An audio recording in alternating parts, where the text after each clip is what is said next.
The call came at 9:30 on Thanksgiving Eve. I never expected my own father would uninvite me from our family dinner. His words hit like ice water. Gabriella Jennifer is bringing her new boyfriend. His family has real money and connections. We need to make the right impression. He paused before delivering the final blow.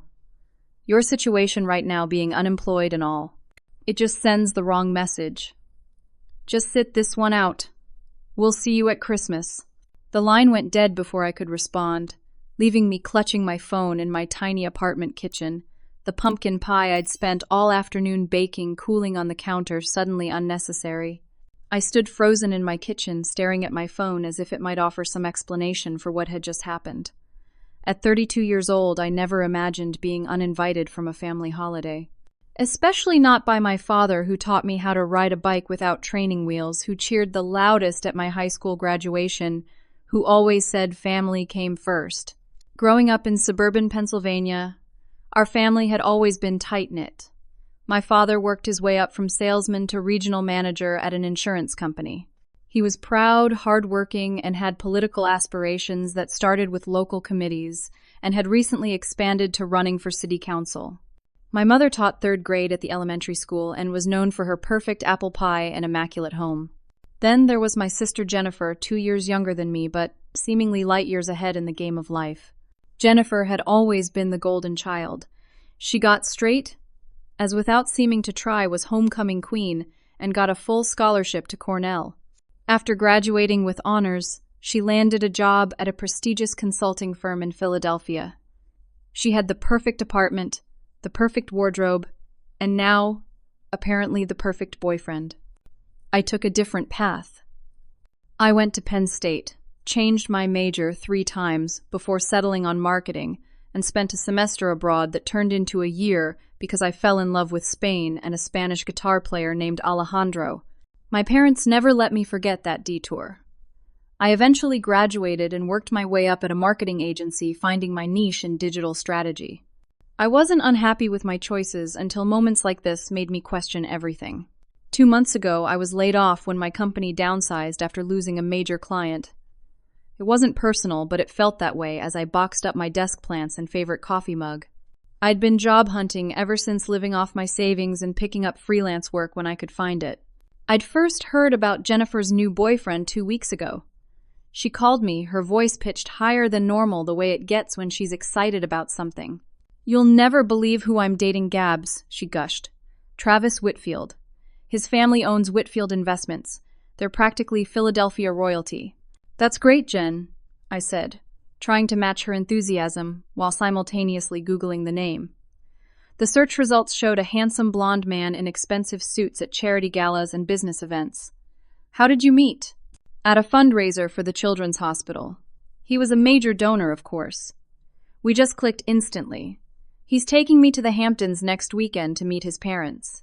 I remembered feeling a twinge of something uncomfortable as she went on about Travis's penthouse and his family's summer home and the private jet they sometimes used. It wasn't jealousy exactly, more like a growing awareness of the widening gap between our lives. A week later, Jennifer brought Travis to our parents' house for dinner. I was invited to my last normal family gathering before today's rejection. Travis was tall, conventionally handsome, with the confident posture of someone who's never worried about money. He called my father sir and complimented my mother's home incessantly. I watched my parents transform my father, particularly straightening his posture, laughing too loudly at Travis's jokes, bringing out the expensive scotch he usually saved for special occasions. During dinner, Travis talked about his recent acquisition of a struggling little marketing company that just needed proper leadership and vision. What was the company, I asked, genuinely interested since that was my field. "Oh, some digital outfit. Blue Haven Media, I think. They had good clients but poor management. Classic case of creative types not understanding business fundamentals." I'd heard of Blue Haven. They weren't small or struggling. They were innovative and growing. I started to say something, but my father cut in, asking Travis about his thoughts on local economic development, effectively shutting down my contribution to the conversation. After dessert, while my mother and Jennifer cleaned up, Travis and my father retreated to the living room to talk politics. I helped load the dishwasher, feeling strangely invisible in my childhood home. The call from my father yesterday brought all these feelings to a head. After the initial shock wore off, I called him back, determined to understand why I was suddenly persona non grata at our family table. Dad, I don't understand. We always spend Thanksgiving together. Gabriella Travis's parents are joining us this year. They're important people. His father knows the governor. They're major donors to my campaign. So this is about your campaign. I'm being uninvited because I might hurt your political chances. Don't be dramatic. It's one dinner. Jennifer really likes this boy, and his family could be very beneficial connections for all of us. I just don't want anything to complicate things. By anything, you mean me, your unemployed daughter who might say something inappropriate or embarrass you. His silence confirmed everything. Look, you're in a transitional period right now. Jennifer says Travis's family is very traditional. They value stability and success. Just give us this one dinner to make a good impression. You can join us for Christmas.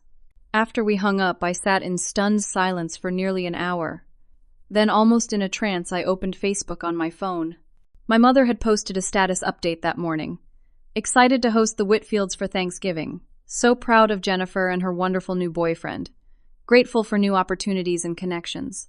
There it was. I wasn't just being excluded from a dinner. I was being erased because I didn't fit the image my parents wanted to project to these wealthy potential in-laws and political donors. The perfect family with one perfect daughter and her perfect boyfriend. The unemployed older daughter with her unstable lifestyle didn't belong in that picture. I picked up my phone again and navigated to my mother's profile. There were dozens of new photos. My parents' living room with new furniture I'd never seen before. The dining room with what looked like new china and crystal. My mother with a new haircut. My father in what was definitely a new suit. It wasn't just about making room at the table. They were reinventing themselves, creating a narrative that matched the Whitfields' world. And I was the chapter they wanted to temporarily delete. The betrayal cut deep. Not just because I was uninvited from a holiday dinner, but because in that moment, I realized my value to my family was conditional on what I could bring to the table literally and figuratively. Right now, that was nothing compared to what Travis Whitfield offered. I spent the night cycling through anger, hurt, and finally a strange calm born of clarity. By morning, I decided I wouldn't beg for a place at a table where I wasn't wanted. I called my best friend Audrey, trying to keep my voice steady as I explained the situation. Those jerks, she exploded after I finished. Who does that to their own daughter? Apparently my parents, I said, attempting humor but falling short. You're coming to our house for Thanksgiving, Audrey declared. It wasn't a question. My mom already asked if you were coming when she heard about your layoff. She's making extra stuffing because she knows it's your favorite. The lump in my throat made it hard to speak. Thanks, Aud. I don't want to impose. Impose? Are you kidding me? You're family to us. Besides, my brother's bringing his new girlfriend, and I need another sane person there to help me judge her. I laughed for the first time since my father's call. Well, when you put it that way. After hanging up, I glanced at the pie I'd baked. In a moment of defiance, I snapped a photo and posted it on Instagram with the caption, "Homemade pumpkin pie. Can't wait to share with people who actually want me at their Thanksgiving table." I tagged Audrey and her mom, knowing full well my family would see it. Petty, maybe. Satisfying, absolutely. Thanksgiving at the Stevensons was exactly what I needed. Their house was chaotic in the best way, warm, loud, with people talking over each other and laughing too loudly. No one cared that my sweater wasn't designer or that I was between jobs. Audrey's mom hugged me extra long when I arrived and whispered, "They're lost, sweetheart." I'd met most of Audrey's family before, but there was one new face at the dinner table. Sitting across from me was a tall man with dark hair and glasses, who introduced himself as Dylan, a friend of Audrey's brother from college, who couldn't make it home for the holiday. Dylan's some fancy headhunter for big corporations, Audrey's brother explained. Executive recruiter Dylan corrected with a good-natured eye roll, and only sometimes for big corporations. I specialize in finding the right fit, not necessarily the most obvious one. Throughout dinner, the conversation flowed easily. I found myself explaining digital marketing strategies to Audrey's uncle, who owned a local hardware store and was trying to compete with the big box retailers. "You really know your stuff," Dylan commented after I outlined a simple social media approach that would highlight the personalized service only a local store could provide. I should, I replied. I've been doing it for 8 years. Until recently, anyway. Layoff, he asked, direct, but not unkind. I nodded. Company downsizing. Nothing personal, but it still stings. Their loss, he said unconsciously, echoing Audrey's mom. What kind of position are you looking for now? I shrugged. Something in digital marketing, obviously. Mid-level management, maybe? Creative director, if I'm being ambitious? Dylan seemed to consider something, taking a sip of his wine before speaking again. I'm working on an interesting placement right now. CEO position at a digital marketing firm. I nearly choked on my stuffing. CEO. That's way above my pay grade. Maybe he said, studying me with unexpected intensity. Maybe not. The company's looking for fresh perspective, someone who understands the creative side but can also navigate the business aspects. They specifically don't want another traditional executive. What's the company? I asked. Curiosity piqued despite my skepticism. I can't say yet, confidentiality agreement. But it's a good one, growing rapidly. They're in acquisition mode. I laughed. Well, when they're ready for a middle manager with creative tendencies, let me know. I'm serious, Gabriella, he said, reaching into his jacket pocket and pulling out a business card. Send me your resume. What's the worst that could happen? Crushing rejection to cap off my month of professional disappointment, I suggested. He grinned. Or the best career move you never saw coming. Later, as we helped clear the dishes, Audrey nudged me. Dylan's cute, right? And single. Just saying. He is, I admitted. But I'm not really in dating mode right now. Fair enough. But he was definitely into you. Did I see him give you his card? Professional interest, only, I clarified. He thinks I should apply for some CEO position he's recruiting for. Audrey's eyes widened. Holy crap, Gabs, that's amazing. It's ridiculous, I corrected. I've never been above director level. I don't have the experience for a CEO role. Maybe that's exactly why you're perfect for it, she countered. Shake things up, bring a fresh perspective. I was about to argue when my phone buzzed. A text from my mother. Hope you're having a nice day. Jennifer announced her engagement at dinner. Travis proposed last week. Planning for a spring wedding. Thought you should know. My stomach dropped. Of course Jennifer got engaged on Thanksgiving. Of course my parents knew before me. Of course I found out by text after being excluded from the family gathering. Everything okay? Audrey asked, noticing my expression. Jennifer got engaged, I said, flatly, showing her the text. On Thanksgiving, that attention seeking little. Audrey trailed off, remembering her family was within earshot. Are you okay? I took a deep breath. Actually, yes, I am. I picked up Dylan's business card from the counter where I'd set it. In fact, I think I'm going to send my resume to Dylan tonight. That's my girl, Audrey grinned. When I got home that evening, I updated my resume and sent it to Dylan with a brief professional email thanking him for the suggestion and expressing interest in learning more about the position. I expected to wait days for a response. Instead, my phone rang at 8:30 the next morning. Gabriella Dylan Matthews. I got your resume. That was fast, I said, still half asleep. I'm efficient, he replied, and the board is eager to fill this position. Can you come in for a preliminary interview on Monday? I sat up straight in bed. The board Monday. Yes, I can do Monday. Great. I'll email you the details. And Gabriella. They're going to ask some unconventional questions. Just be yourself. That's exactly what they're looking for. After hanging up, I received his email. The position was indeed for CEO, with a salary range that made me gasp. And the company, Blue Haven Media, the same struggling little marketing company Travis had mentioned at dinner. The company that, according to him, was being acquired and needed proper leadership. This couldn't be coincidence. I quickly searched for news about Blue Haven and found a recent article announcing that Whitfield Investments had acquired a 40% stake in the company, with the remaining 60% held by the original founders and a collection of smaller investors. The article mentioned the current CEO was stepping down and a nationwide search for innovative leadership was underway. I sat back, mind racing.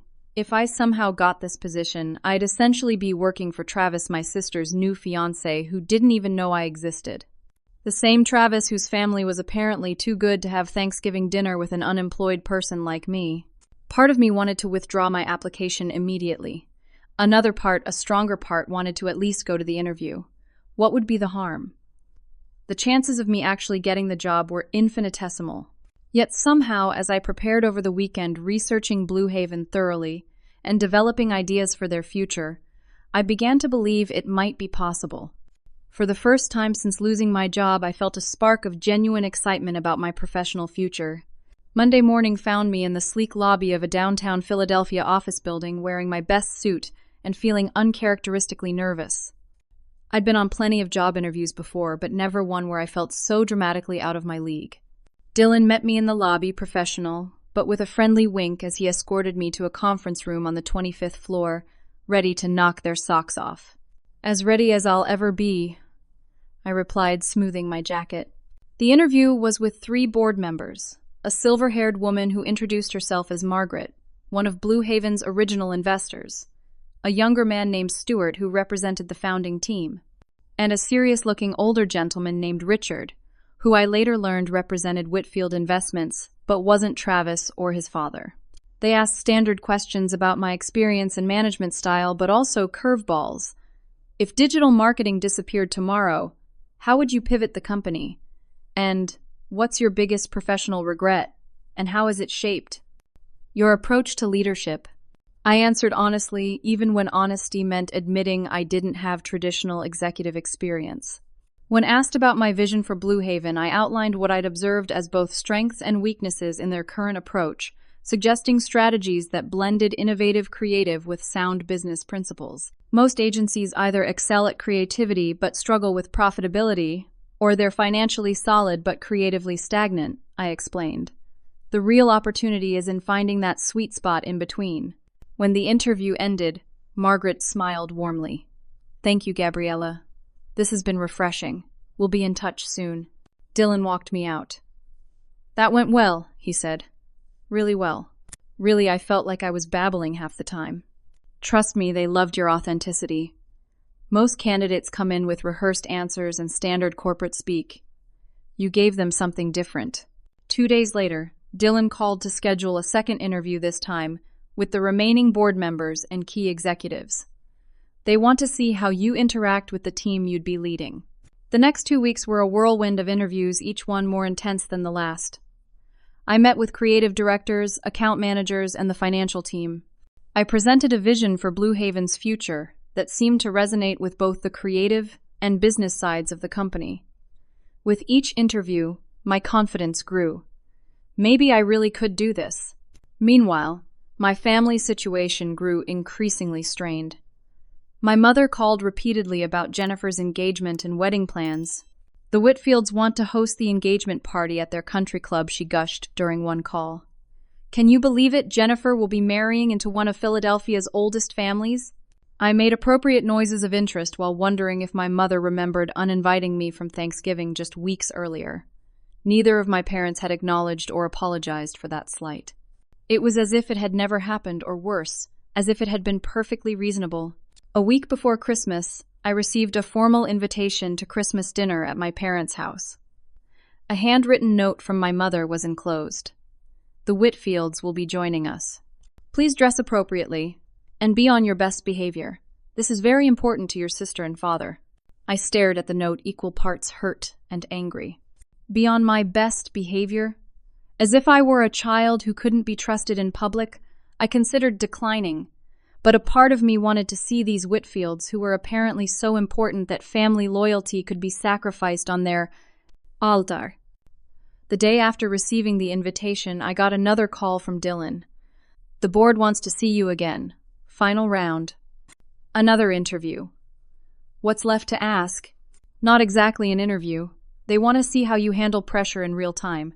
They've arranged a scenario to test your leadership and decision-making skills. What kind of scenario?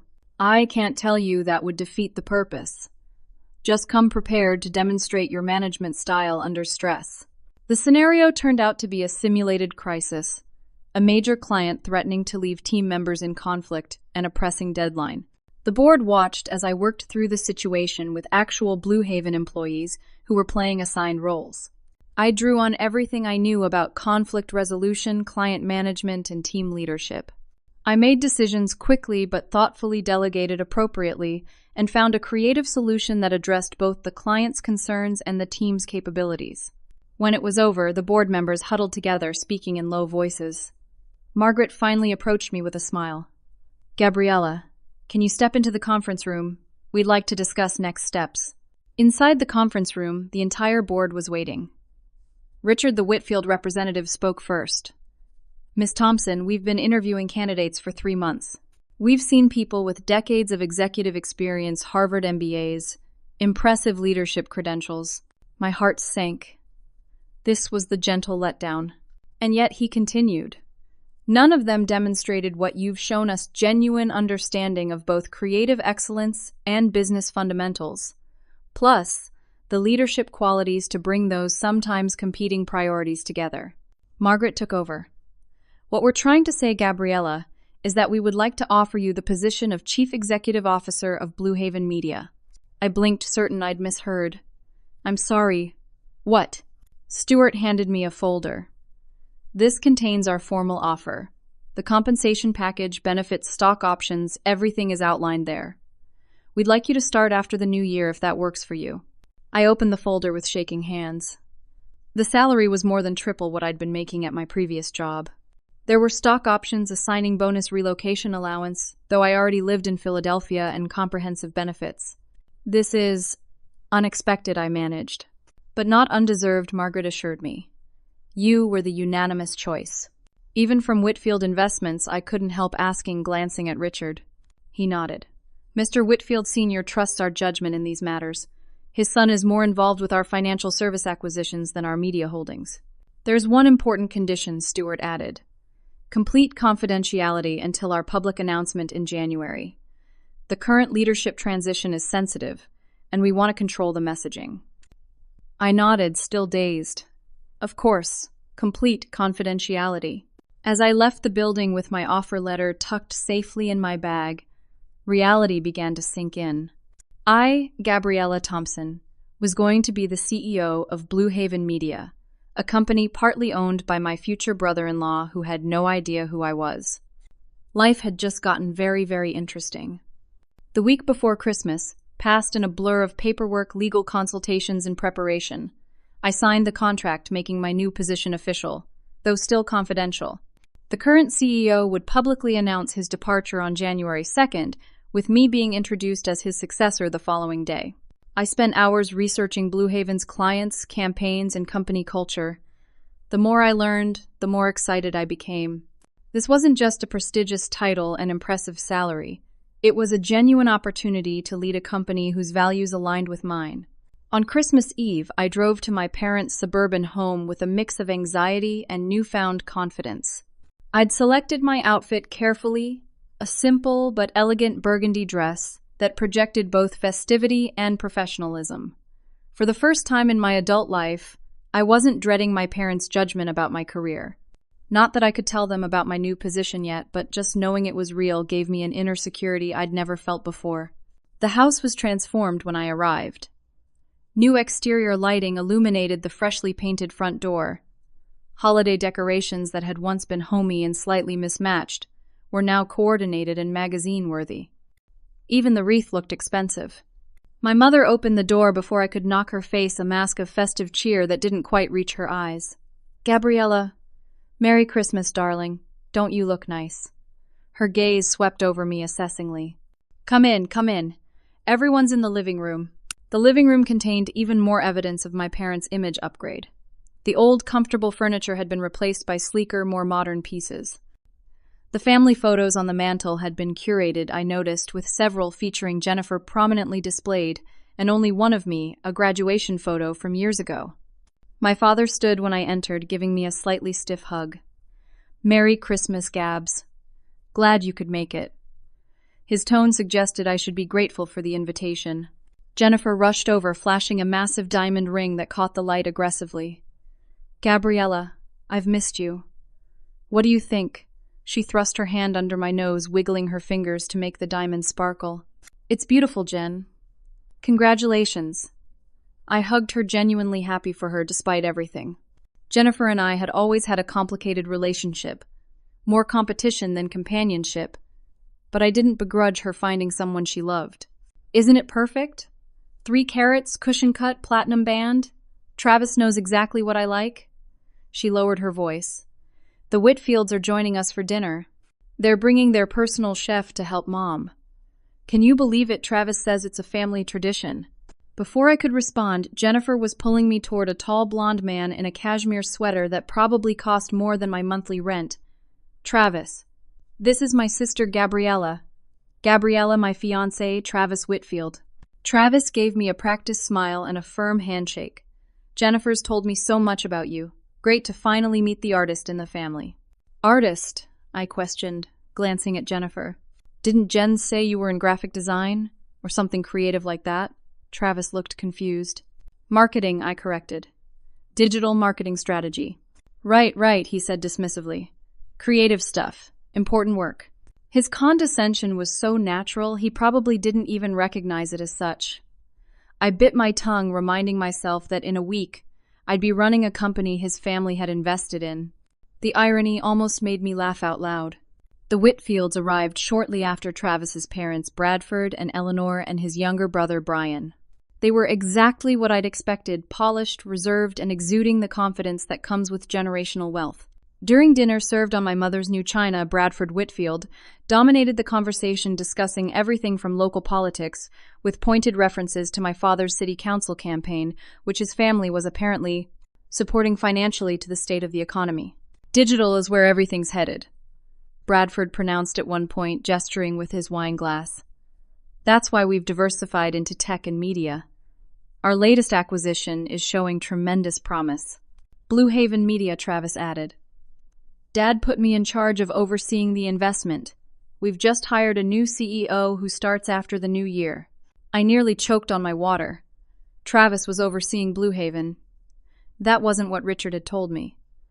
I studied Travis with new interest, wondering if he knew who I was and was playing some kind of game. That's wonderful, my mother said. Isn't that in your field, Gabriella? All eyes turned to me. Yes, I said carefully. Blue Haven has a strong reputation in the industry. Had Travis corrected. They lost their way a bit, focusing too much on creative awards instead of client results. But we'll turn that around. The right leadership makes all the difference. What are you doing these days? Gabriella Eleanor Whitfield asked, her tone suggesting she was making polite conversation with someone of little consequence. Before I could answer, my father jumped in. Gabriella's exploring new opportunities. She has several promising prospects. I raised an eyebrow at him, but played along. That's right. I should have news to share very soon. How nice, Eleanor said, without interest, turning back to Jennifer. Now about the engagement party we've reserved the main ballroom at the club. After dinner, while the others moved to the living room for coffee, I escaped to the kitchen on the pretense of helping with dessert. I needed a moment away from the performance my family was putting on. To my surprise, Travis entered the kitchen a few minutes later. Needed a breather, he explained, loosening his tie. Family events can be intense. I nodded noncommittally, arranging cookies on a serving plate. Sorry if I seemed dismissive earlier about your work, he said, leaning against the counter. Creative fields are just outside my wheelhouse. I'm a numbers guy. No problem, I said. Most people don't understand what marketing strategists actually do. Exactly. He seemed pleased I understood. Like this Blue Haven situation. The creative team produces beautiful campaigns that win awards, but they're not always driving measurable client results. That's why we're bringing in new leadership to clean house. My hand stilled. Clean house? You mean layoffs? Just the necessary adjustments, he said smoothly.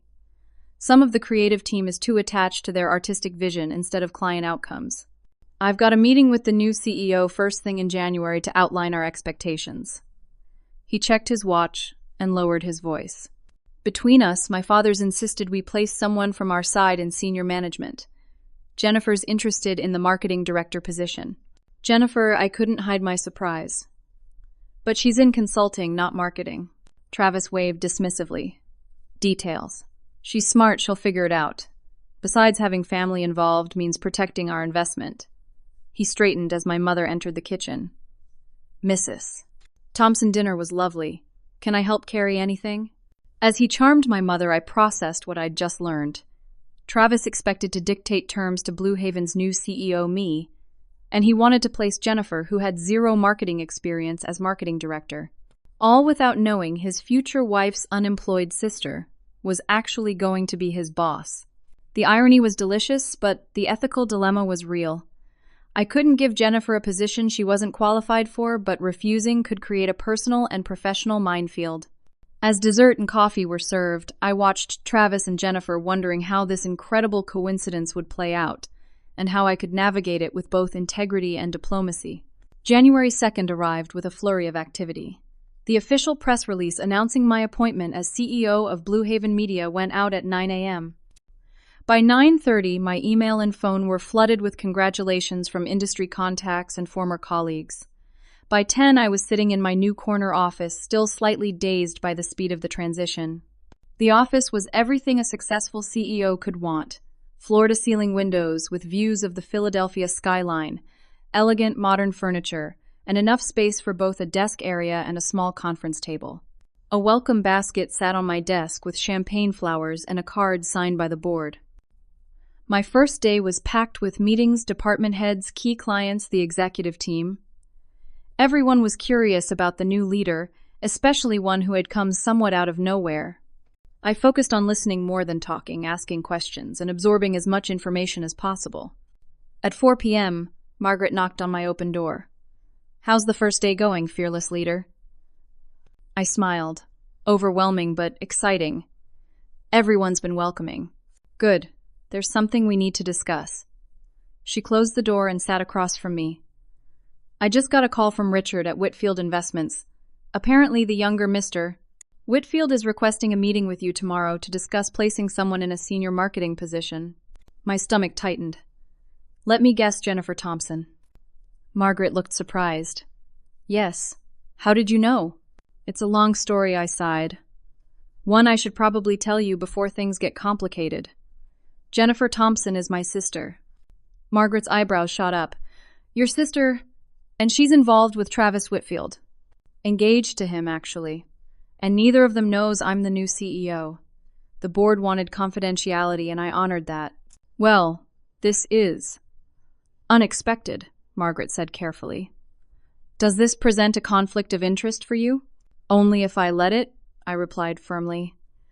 I won't give preferential treatment to anyone, family or not.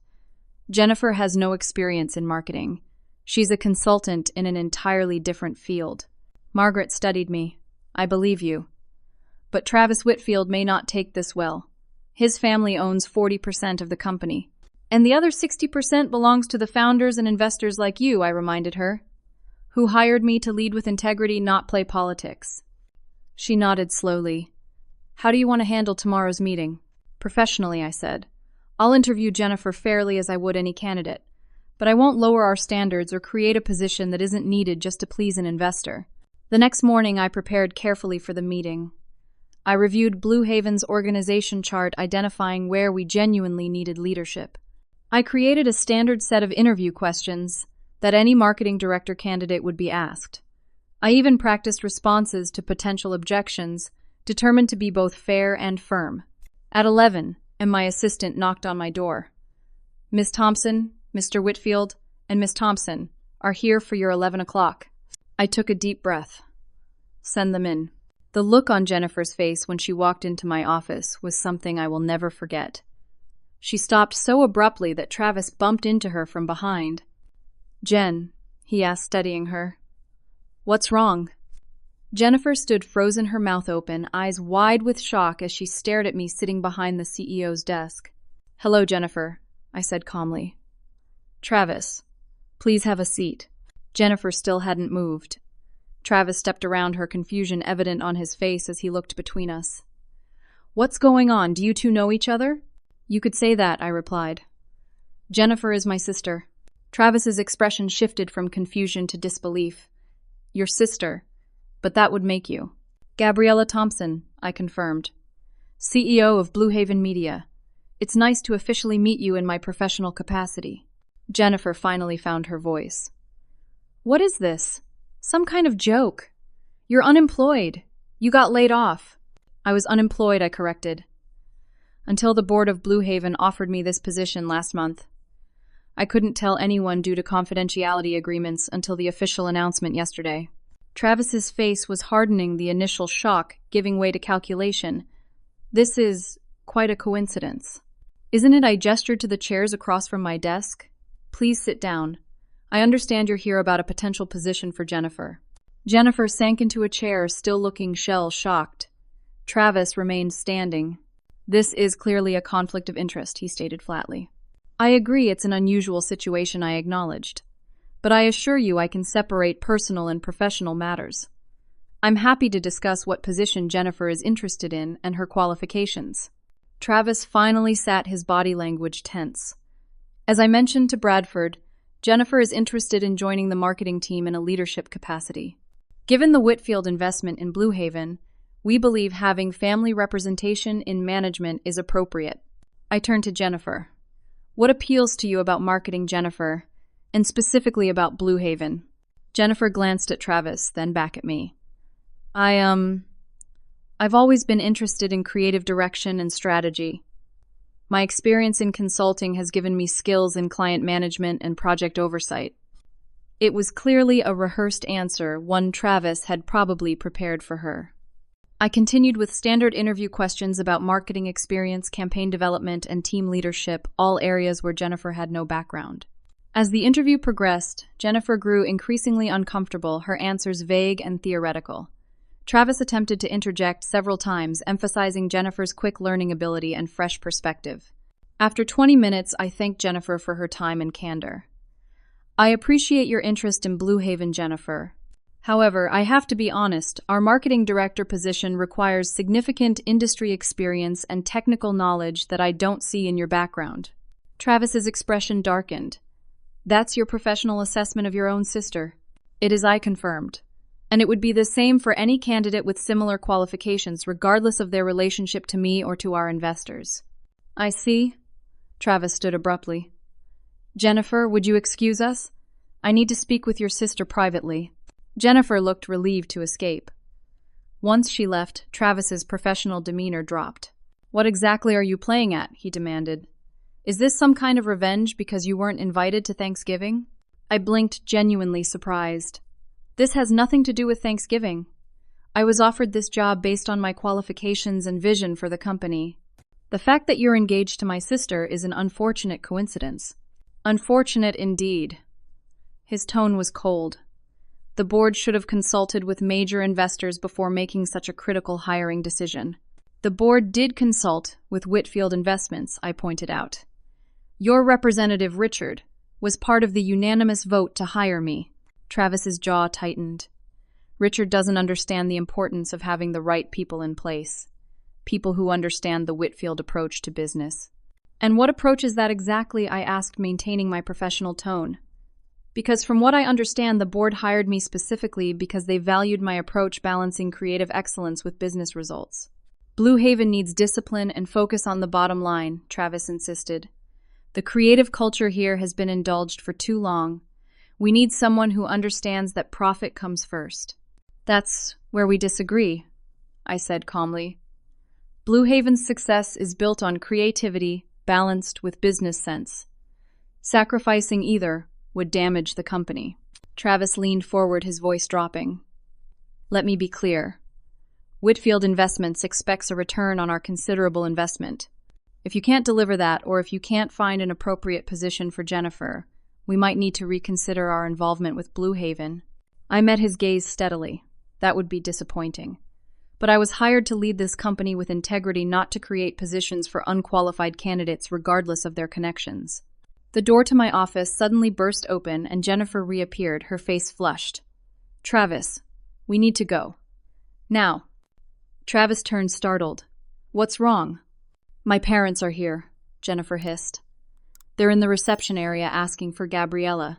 The look on Travis's face would have been comical under different circumstances. A mix of confusion and alarm as Jennifer pulled at his sleeve. Your parents? He asked, bewildered. Why would they be here? Before Jennifer could respond, my office door opened wider, revealing my assistant with my parents close behind her. "I'm sorry, Miss Thompson," she apologized. "They insisted it was urgent family business." My mother rushed in first, her eyes darting from me to Jennifer to Travis. "What in the world is going on, Jennifer? You weren't answering your phone." "The receptionist downstairs said you were in a meeting with the new CEO, and then she mentioned the name Gabriella Thompson." My father followed his expression, moving from confusion to something like awe as he took in my corner office with its impressive view. "Gabriella, you're the CEO of Blue Haven Media." I stood maintaining my professional composure despite the circus unfolding in my office. "Yes, Dad. As of yesterday, I am. This isn't exactly how I planned to share the news." But how my mother sputtered. "It's been in process for weeks," I explained. "I couldn't say anything until the official announcement." "Weeks?" My father's voice rose. "You've known for weeks that you were taking over a company that Travis's family has invested in, and you said nothing." "I signed a confidentiality agreement," I reminded him.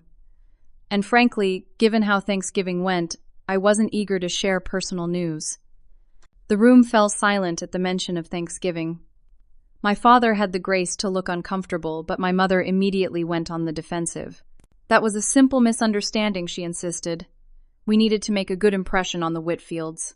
"By uninviting your own daughter?" I asked quietly. Travis cleared his throat. "I think I should call my father. This situation has become complicated." "That's not necessary," I said firmly. "This is a family matter that has no bearing on Blue Haven's operations or our professional relationship." No bearing. Travis looked incredulous. "You just denied my fiancé a position she was perfectly qualified for." Jennifer winced. Travis the First wasn't qualified. We both know that. All eyes turned to Jennifer, who suddenly looked smaller, less confident than I'd seen her in years. What Travis asked clearly caught off guard by her admission. "I don't know the first thing about marketing," Jennifer said. "The only reason I applied was because you insisted it would be good for your family's investment." My father stepped forward, his political instincts kicking in as he tried to take control of the situation. "Let's all calm down. I'm sure we can work something out that benefits everyone." "Gabriella, surely there's some position Jennifer would be suited for." I took a deep breath, reminding myself that I was the CEO, not just the daughter or sister in this moment. "Dad, I can't and won't create a position for Jennifer just because she's my sister or because she's engaged to an investor's son. That would violate my ethical obligations to this company and its employees." "Ethics?" my father scoffed. "This is business, Gabriella. And family. Sometimes compromises are necessary." "Not on this," I said firmly. "Blue Haven hired me because they wanted leadership with integrity. I won't start by violating that trust." "This is ridiculous," my mother interjected. "Jennifer has always been the practical one, making sensible choices. For once in your life, Gabriella, can't you just go along with what's best for the family?" Her words hung in the air, revealing so much about the family dynamic that had shaped our lives. In her view, I was still the difficult daughter, the one who didn't conform to expectations. "Best for the family," I repeated, "or best for your image. Because those aren't always the same thing, Mom." Jennifer surprised me by speaking up. "She's right, Mom. This isn't about what's best for the family. It's about what Travis and his father want." Travis turned to her, his expression hardening. "What's that supposed to mean?" "It means I don't want this job," Jennifer said, her voice gaining strength. "I never did. I only agreed to interview because you insisted. Because your father told you to keep an eye on the investment." My father stepped in, clearly trying to salvage the situation. "Travis, I'm sure Jennifer didn't mean that the way it sounded." "Actually, I think she did," I said, studying Travis with new understanding. "You told me yesterday that your father put you in charge of overseeing the Blue Haven investment. But Richard from Whitfield Investments told me you're mainly involved with financial services acquisitions, not media holdings." Travis flushed. "My responsibilities have been expanded.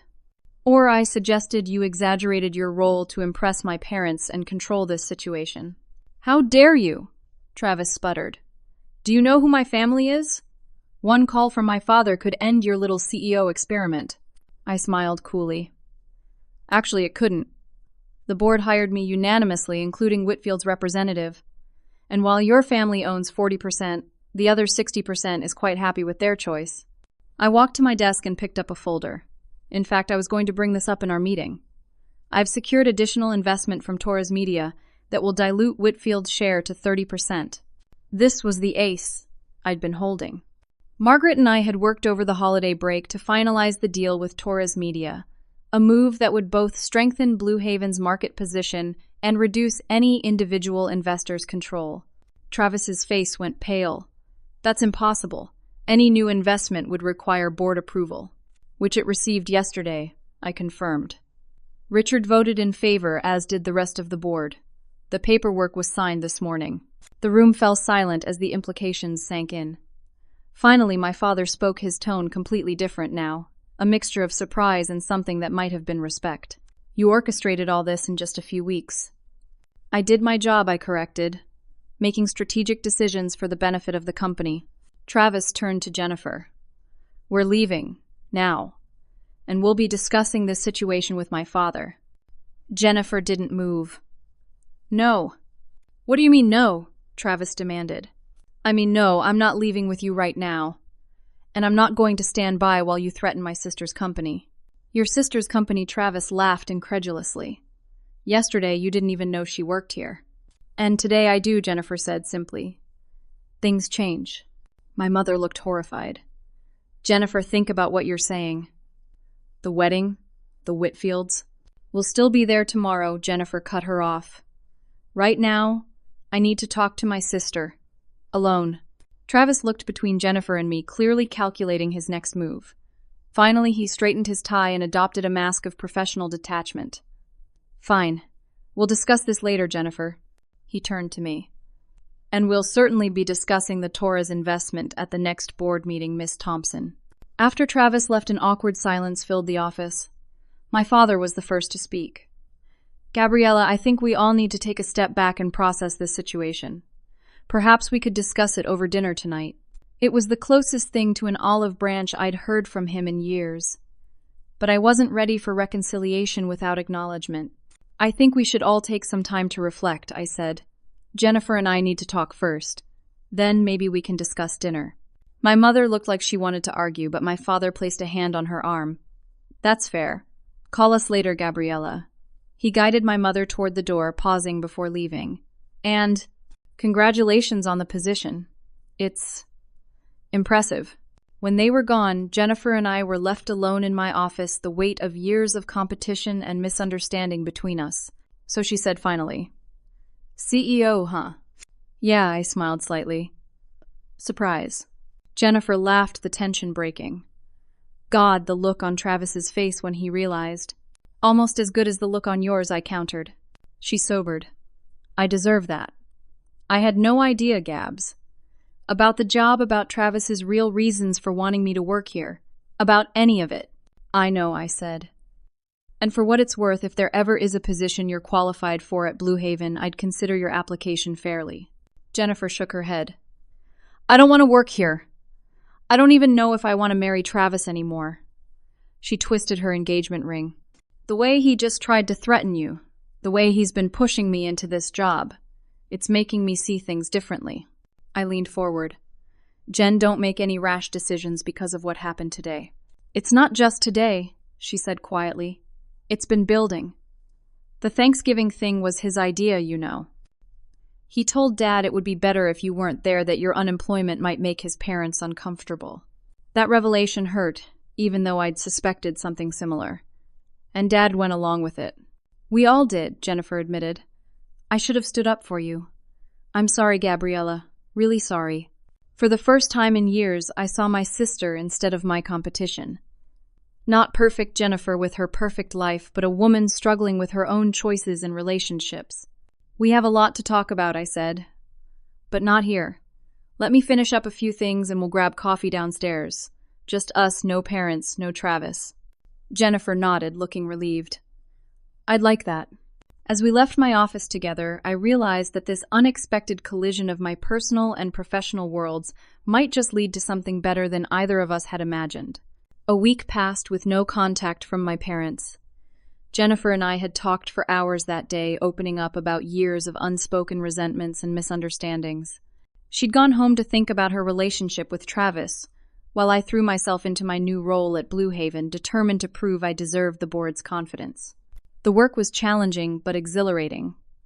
Each day brought new decisions to make, problems to solve, and opportunities to shape the company's future. I assembled a leadership team that balanced creative vision with business acumen, exactly the approach I'd promised during my interviews. The Torres Media investment was finalized, strengthening Blue Haven's market position and expanding our client base. Richard, the Whitfield representative on the board, had been professional and supportive, showing no signs of the backlash Travis had threatened. On Friday afternoon, as I was reviewing the quarterly projections, my assistant knocked on my door. "Your sister is here to see you. She doesn't have an appointment, but she says it's important." "Send her in," I said, wondering what new family drama awaited. Jennifer looked different when she walked in, lighter somehow, despite the shadows under her eyes suggesting sleepless nights. She wasn't wearing her engagement ring. "You ended it," I said, noticing immediately. She nodded, sinking into a chair across from my desk. "Tuesday night. It wasn't just because of what happened here, though. That was the tipping point. Once I started really looking at our relationship, I realized how much of myself I was compromising to fit into his world." "How did he take it?" "About how you'd expect Jennifer's side. First disbelief, then anger, then attempts to control the narrative. He's telling everyone it was mutual, that we realized our visions for the future weren't aligned." She made air quotes around the phrase. "And Mom and Dad?" Jennifer grimaced. "Mom's devastated. She already had the country club booked for the reception. Dad's more concerned about his campaign donors, though he's trying not to show it." I felt a pang of sympathy for my parents despite everything. They'd invested so much in Jennifer's relationship, emotionally and literally. "Have they said anything about me?" "About what happened here?" I asked. "That's actually why I came by," Jennifer said, pulling out her phone. "Dad just texted me. He wants to talk to you, but doesn't have your new office number. I think he's too proud to call your cell after everything that happened." I hesitated. Part of me wanted to make him work harder for reconciliation. Another part recognized that pride and stubbornness ran in both directions in our family. "Give him the number," I decided, "but tell him I'm in meetings most of the day." Jennifer smiled, knowingly. "Will do." After she left, I tried to refocus on work, but found myself anticipating my father's call. When it finally came late in the afternoon, I let it ring twice before answering with my professional greeting. "Gabriella Thompson speaking." "Gabriella," my father's voice sounded uncharacteristically uncertain. "Thank you for taking my call. I wasn't sure you would." "I almost didn't," I admitted. "What can I do for you, Dad?" He cleared his throat. "I owe you an apology, a significant one. What I did at Thanksgiving was wrong. I put appearances and political connections above my own daughter, and there's no excuse for that."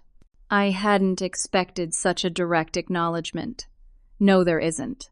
I've been doing a lot of thinking this past week," he continued, "about the kind of father I've been, the kind of values I've modeled for you and Jennifer, and I don't like what I see." "What brought on this self-reflection?" I asked, not quite ready to accept his apology. "Seeing you in that office, hearing how you stood your ground, with Travis learning what you've accomplished." He paused. "It made me realize I've never given you credit for your choices. I always thought Jennifer was making the smart, safe decisions while you were taking unnecessary risks. But look where those risks got you." "It wasn't about taking risks, Dad. It was about being true to myself and my values." "I see that now," he said quietly. "And I'm proud of you, Gabriella. I should have said that more often." The words I'd waited years to hear, delivered over a phone line to my corner office. Life had a strange sense of timing. "Jennifer ended things with Travis," I said, changing the subject slightly. "Yes," she told us. "Your mother's taking it hard, but she'll adjust." He hesitated. "Travis's father called me yesterday to discuss my campaign contribution.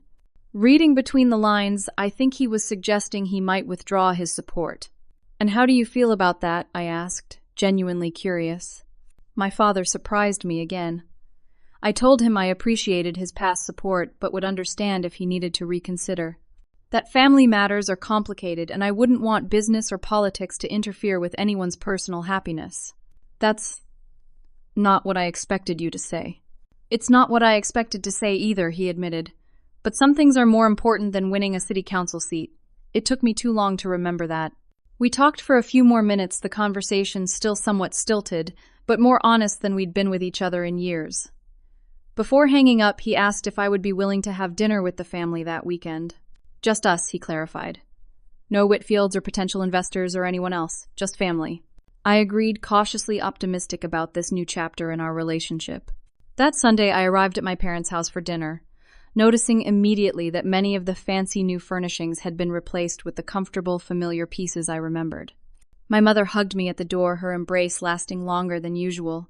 "I've made your favorite lasagna," she said, as if that might bridge the gap between us. And somehow it helped. Dinner was initially awkward, all of us carefully avoiding the most sensitive topics. But as the meal progressed, the conversation gradually became more natural. Jennifer shared her plans to take a sabbatical from consulting to figure out what she really wanted. My mother revealed she was considering retiring from teaching to focus on volunteer work. My father announced he was staying in the city council race, but running on his own merits, not his connections. When I shared some details about my vision for Blue Haven, they actually listened. My father asked thoughtful questions about our business model. My mother seemed genuinely interested in the creative aspects of our work. Jennifer offered insights from her consulting experience that were surprisingly relevant. It wasn't a perfect reconciliation. There were still moments of tension, old patterns threatening to resurface.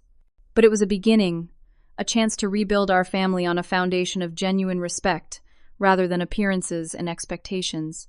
3 months later, Blue Haven hosted a major industry event celebrating our new partnership with Torres Media.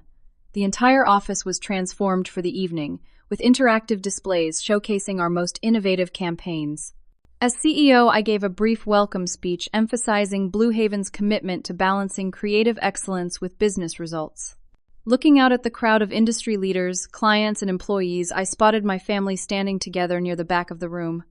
My father nodded approvingly. My mother beamed with obvious pride. Jennifer gave me a thumbs up. When I joined them after the formalities, my father clinked his glass against mine. "To the CEO," he said, "who proved us all wrong in the best possible way." "To finding your true place in the world," Jennifer added. My mother squeezed my arm. "To family," she said simply. As I looked around at the company I now led and the family that was learning to see me clearly for perhaps the first time, I realized that being excluded from Thanksgiving had set in motion a chain of events that led me exactly where I needed to be. Sometimes rejection is just redirection to something better. Sometimes standing your ground changes not only your own life, but the lives of those around you. And sometimes the greatest victory isn't proving others wrong, but helping them see a different kind of right. Have you ever had a moment when being excluded from something led to an unexpected opportunity? I'd love to hear your stories in the comments below. If this resonated with you, please like and subscribe for more stories about overcoming challenges and finding your true worth. And if you know someone who's struggling with family expectations or workplace value, share this with them as a reminder that sometimes the worst rejections lead to the best redirections. Thank you for listening, and remember, your worth is never determined by others' limited vision of you.